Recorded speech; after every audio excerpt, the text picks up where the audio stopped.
So yeah. What were you going to say, Navy? We're talking about charity versus charity fraud, the thin line, the very thin line that separates being charitable or requesting charity or gaining charity from taking money, using someone, and not being charitable. Yeah, it's super simple. It's a very understandable line. The line is you put out an idea, you put out a reason for the charity, you raise money for that reason. Does the money go to that reason and solely that reason? Because that's the only reason why you're raising the money. And if it doesn't, and there's not I guess 100% great reason why it's not being returned back to the people that donated, then you're committing an actual charity fraud.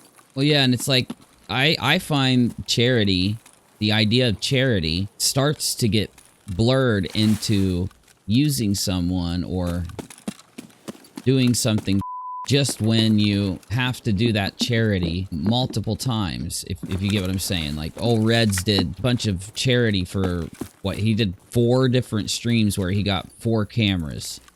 Like, he would keep doing camera fundraisers.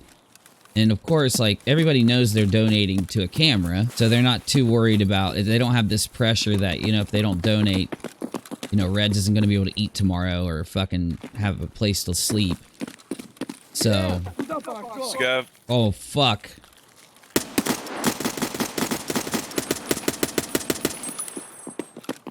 I forgot to go full auto. That looked like a backpack. But, you know what I'm saying? Like, the idea of charity is kind of, when Reds is like getting charity every fucking month, to me that's using your audience for money, not charity. You get, and how do you draw that difference? Like you said, when they take the money, they use it for something different than what they stated, and my response to that is, duh, yeah, that's fraud. People give the money and they decide what to give based on the circumstances and what you're saying.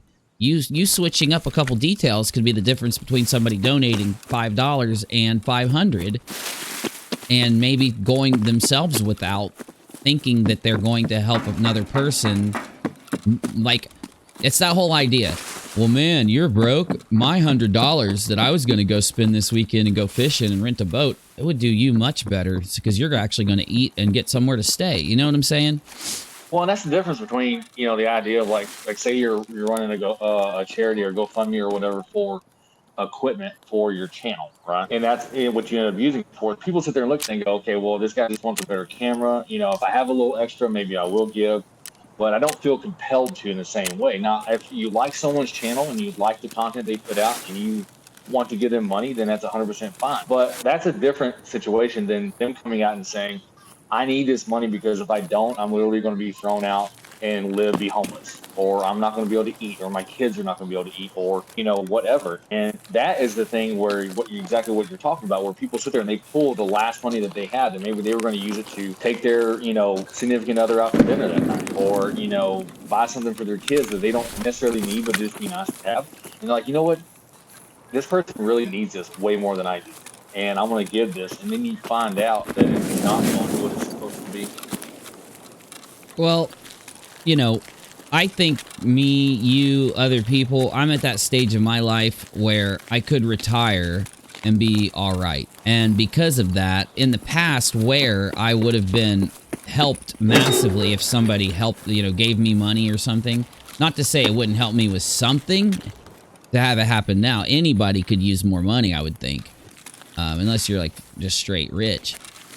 Though, the thing is, if I was to, it goes into the whole thought around who's to say that someone should have to give you what they worked for and earned themselves. And it kind of defeats the concept of what we all go by, which is like, I earn my money, you earn your money. If I like something, I'm going to support it or buy it or help. And if, you know, that whole concept, I don't like how Shawn or Reds, when I learned that they constantly fucking run fundraisers, and then when I learned that they even go behind the scenes and hit up their high-tier donators and even admit it themselves, like they fucking admit it.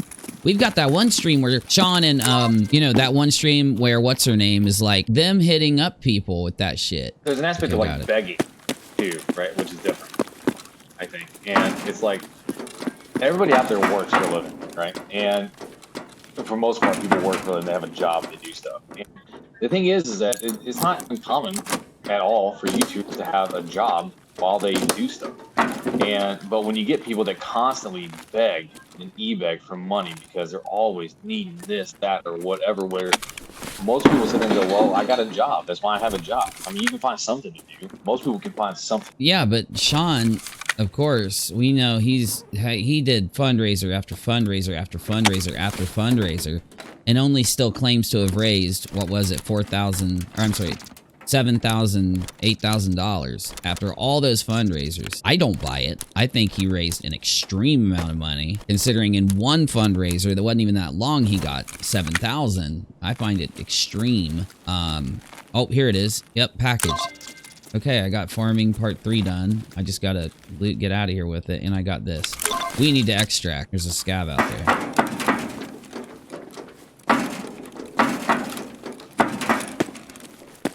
I gotta kill scavs on this map, so let's find this little bitch.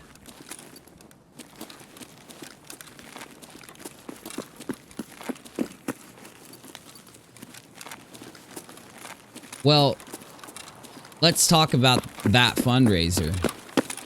Right there, hold on, let me kill this little fucker. Let's talk about that fundraiser.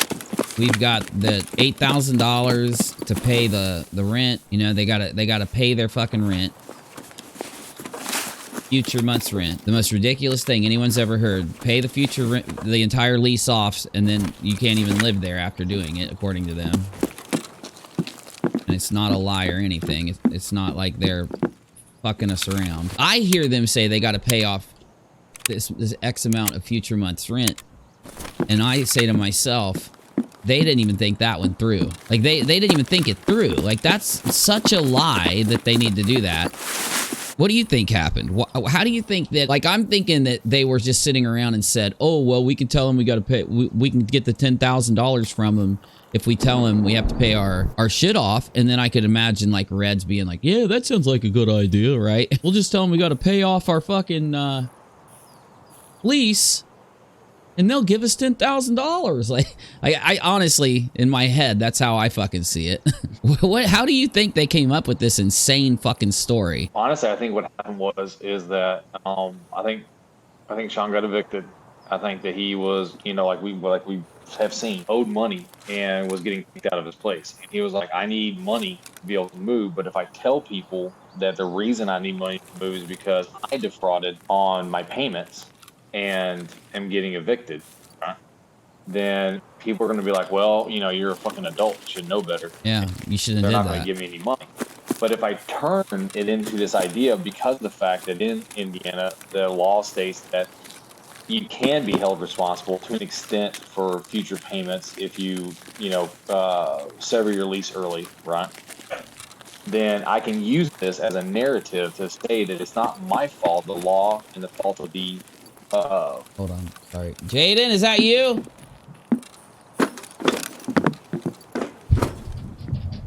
Jesus fucking Christ. Menace, hold on, dude. Recording and... Alright.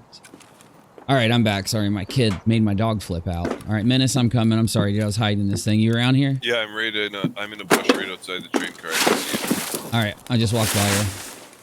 Alright, sorry, Navy. Where were we? We're talking about... No, you're just talking about how could somebody sit there and spin this kind of basic narrative to get people to donate money. And all I was commenting on was the fact that I think what happened was Shawn found himself in trouble again and decided, well, what I can do is I can use the law and I can blame, because this has happened a couple of times, even since this happened at least one other time that we've seen since this fundraiser, was that it's the landlord's fault, it's the law of the land's fault, it's not my fault that I have it's the boss's fault that I yelled at them and that I was late and got yelled fired, at. Yeah, right. got fired. It's their fault. It's everybody else's fault. But the thing was, it's like, well, looking at the law in Indiana, and this took some research on their part, right? Look at this law and say, well, the thing is, I can spin this narrative that it's because of this, I have to pay out the rest of the lease type idea, and they're holding me to it, and if I don't want to get sued, and I don't want to get, all this kind of stuff, And most people are going to listen to that, and if they think that you're an honest person, right, or a regular person, they're gonna believe you. Because why would anybody lie about that? Well, because people are scumbags, right? And I think that's what they did. They turned it into this narrative. And honestly, I tell you the truth, if I could have been a fly on the wall after that fundraiser happened, I'm guessing they're looking at each other going, "I cannot believe we just pulled this off." Because Oh, part of what made the fundraiser work was that it was Shawn trying to do the right thing. yeah. Get a job. Exactly. You're right. Yeah, he was going to get a job, and he was going to fix his life. Yeah, and I'm sure that there are people out there who are. I have seen how the analytics work on those. Oh! Something's close, dude. Someone's close.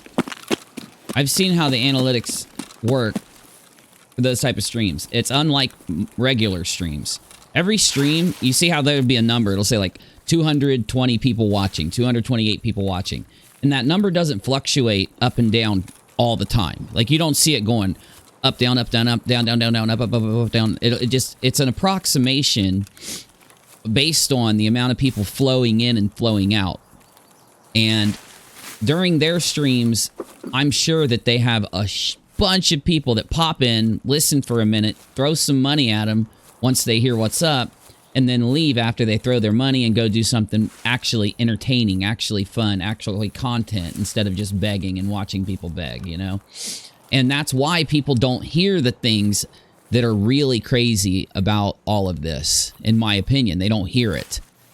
And, Do you hear any sounds coming from this 3-story dorm with the locked room in it? I ain't hear shit, and I want to go. I'm about to just, I'm about to hit that door and go up there and grab that and then extract out the back. Let's do it. It sounds quiet. Let's go down. Let's go to the back though. Let's go left side. No, right side, and then we jump out the back. I know how to do. Okay, follow me. We're gonna hit this room. We're gonna jump off the roof onto the fence, run off, and we might break a leg. A lot of times you don't break your legs though. Oh, someone's been in. Hold on. Okay, we're gonna have to do a creepy creep here.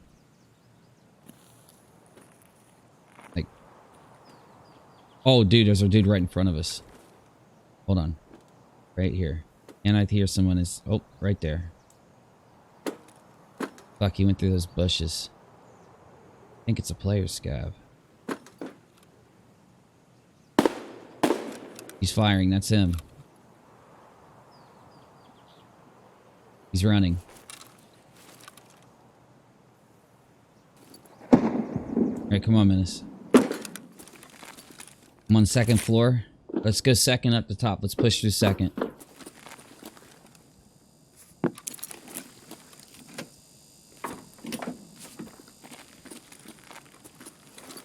Yeah, don't let me lose track of what we're talking about, because this is one of those stressful taking the dorms is a stressful situation. Right here, Menace, right here.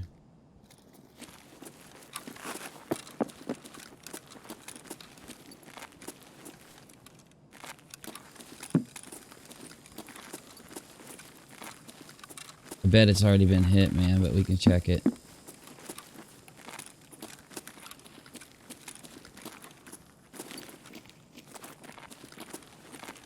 Yeah, it's open. Yep, it was looted and left long ago. Okay, guys, we're good now. And that fundraiser for Shawn was a powerful exercise in pulling emotional strings. From talking about him being suicidal, but not suicidal. From him saying, oh, my electricity had to be put on. I got help from some very lovely people. And telling stories about, lying about a story about a radio host who got a good job and then took to drink and, went to homeless again. It was the exact opposite. He just lied all the way through, and it was just a perfect emotional Manipulation. pool. Yeah, it was just total. I don't think there was one thing he said in that stream that really was truthful about his stories and everything else. Well, that tells me that these fundraisers are way more suspect than we ever thought. And they act like people are some kind of evil for feeling this way. When in reality, we're the only people who are actually concerned for the fact that you got a group of people that are just taking people's hard-earned money and wasting it on what they want. We got to go, Menace, this way. We got these quests. We got that quest done. So did you get a quest done too? Yep. Okay, well, I got 2. So. Are you going down the stairs or what? No, this way. I'm gonna show you how to do this because you're gonna have to do this a lot. So you hit the marked room right there, right? You go right out here, and then once you get to the door, we're gonna run to the corner. Oh fuck! There's someone to the right. Hold on. Someone down there to the right. Okay, fuck it. Here we go. Run to the corner by the boxes and run right off. And I fell and broke my legs. I missed. You gotta try to hit the thing. Nice. I'm bleeding. And my bones must have popped out. Did I black out my legs? I blacked out my legs. Holy shit.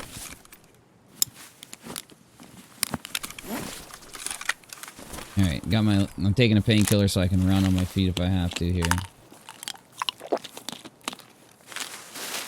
You're right beside me still, right? Yeah, I'm right up against the fence. Okay, Head towards the extract. Is that you at the extract? Yeah, okay. Yeah, I paid. I'm gonna actually, actually, I don't think I'm gonna do surgery. Alright, so we'll pause the discussion here and restart it once we come back in. We'll try to come in real quick here. Oh, 5 seconds. When you get a chance, you should check what Torn dropped this one. You scared me to death, Ennis.